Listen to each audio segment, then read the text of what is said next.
Assalamualaikum warahmatullahi wabarakatuh. Perkenalkan, nama saya Fatimah Zahara, NIM 1802187 dari unit 02, Prodi Pendidikan Islam Anak Usia Dini. Video ini untuk memenuhi salah satu tugas mata kuliah storytelling.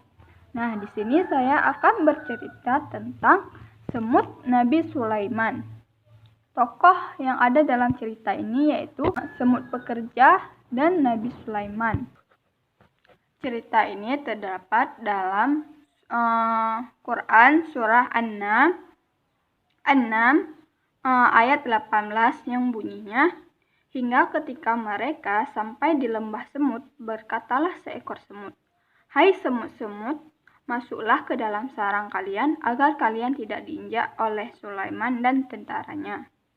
Sedangkan mereka tidak menyadarinya. Ceritanya yaitu, aku adalah seekor semut pekerja. Ukuranku tidak lebih dari 2 mm.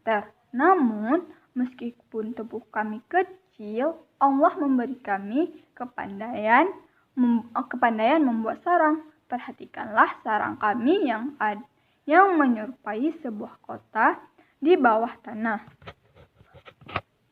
Kami membuat jalan-jalan yang menghubungkan satu tempat dengan tempat lainnya. Bangsa kami terdiri dari 3 jenis, yaitu semut betina, jantan, dan pekerja. Kami tidak memiliki sayap kecuali pada musim kawin. Itu pun khusus untuk semut jantan dan betina. Ketika musim kawin berakhir, semut-semut jantan jatuh ke tanah dan mati. Tugasnya telah berakhir dan hidupnya tidak berarti lagi. Adapun semut-semut betina melepaskan sayapnya karena tidak diperlukan lagi. Mereka memulai tugasnya membuat sarang yang baru di dalam tanah. Nah, di dalam sarang inilah semut betina bertelur dan menjadi semut ratu.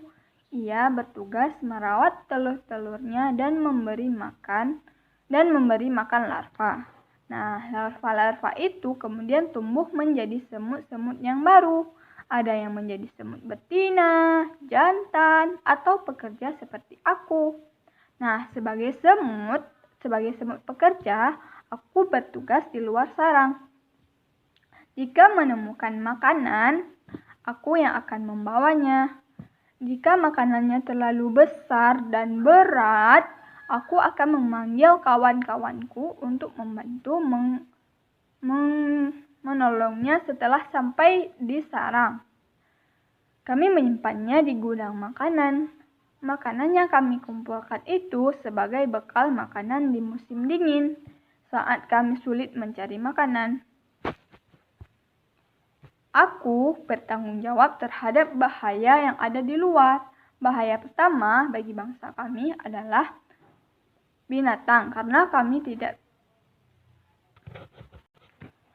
Bahaya pertama bagi bangsa kami adalah hujan, karena kami tidak bisa berenang. Jika mendengar petir sebagai tanda turun hujan, kami berlarian ke dalam sarang untuk menyelamatkan diri. Setelah hujan reda, kami menunggu matahari mengeringkan tempat-tempat yang basah. Bahaya kedua bagi kaum kami adalah manusia. Mereka sering menginjak kami ketika mereka berjalan. Mengapa mereka tidak melihat ke bawah agar kami tidak terinjak? Kami bersyukur karena masih ada orang-orang yang menyayangi kami. Jika berjalan, mereka sering melihat ke bawah karena khawatir menginjak kami. Mereka adalah orang-orang yang saleh dan bertakwa. Orang yang kami ketahui berperilaku demikian adalah Nabi Sulaiman alaihissalam. Akan kuceritakan perilaku beliau yang mulia kepada kalian. Nah, saat berpatroli, aku naik ke pohon untuk melihat keadaan sekeliling. Aku terkejut saat pasukan Nabi Sulaiman sedang menuju lembah semut. Aku turun secepatnya berlari sekuat tenaga untuk memberitahunya. Wahai saudaraku, masuklah kalian ke dalam sarang agar tidak terinjak oleh Nabi Sulaiman dan pasukannya. Sementara semut-semut berlarian masuk ke sarangnya, aku kembali naik ke atas pohon. Pasukan beliau sudah dekat. Dari atas pohon, aku kembali berteriak, "Wahai saudaraku, cepat, cepat, masuklah ke dalam sarang agar tidak terinjak oleh Nabi Sulaiman dan pasukannya." Seketika, Nabi Sulaiman menghentikan pasukannya. Beliau memandang pohon tempatku berada. Aku baru menyadari bahwa beliau mendengar apa yang aku katakan. Aku melihat beliau menundukkan kepalanya dan berdoa, "Ya Allah, berilah aku petunjuk agar selalu mensyukuri nikmat yang telah Engkau anugerahkan kepadaku dan kedua orang tuaku. Berilah pula aku petunjuk agar selalu mengerjakan amal saleh yang Engkau ridai, dan masukkanlah aku dengan rahmat-Mu ke dalam golongan hamba-hamba-Mu yang saleh." Nah, setelah itu, beliau meneleh kepadaku, "Hai bangsa semut, janganlah kalian takut. Pasukanku tidak akan menghancurkan tempat tinggal kalian. Kami tidak akan melewati lembah semut." Nabi Sulaiman memerintahkan pasukannya untuk menjauhi lembah semut. Begitulah kasih sayang beliau kepada bangsa kami. Aku pun segera kembali ke sarang untuk memberitahu saudara-saudaraku keadaan sudah aman.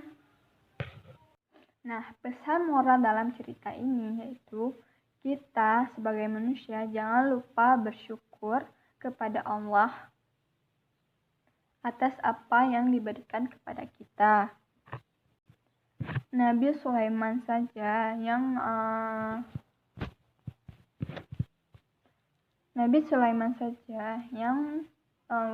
berwatak cerdas dan kaya raya, memiliki kekayaan, ilmu, dan keistimewaan, itu tetap bersyukur karena semua yang beliau miliki itu berasal dari Allah Subhanahu wa Ta'ala. Atas sikap bijak beliau mengajak pasukannya untuk mencari jalan lain agar tidak melewati lembah yang terdapat sarang semut. Nah, kita sebagai manusia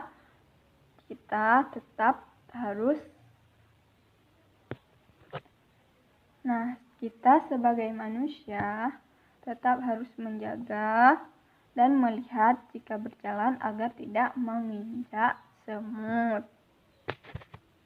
Sekian cerita dari saya. Wassalamualaikum warahmatullahi wabarakatuh.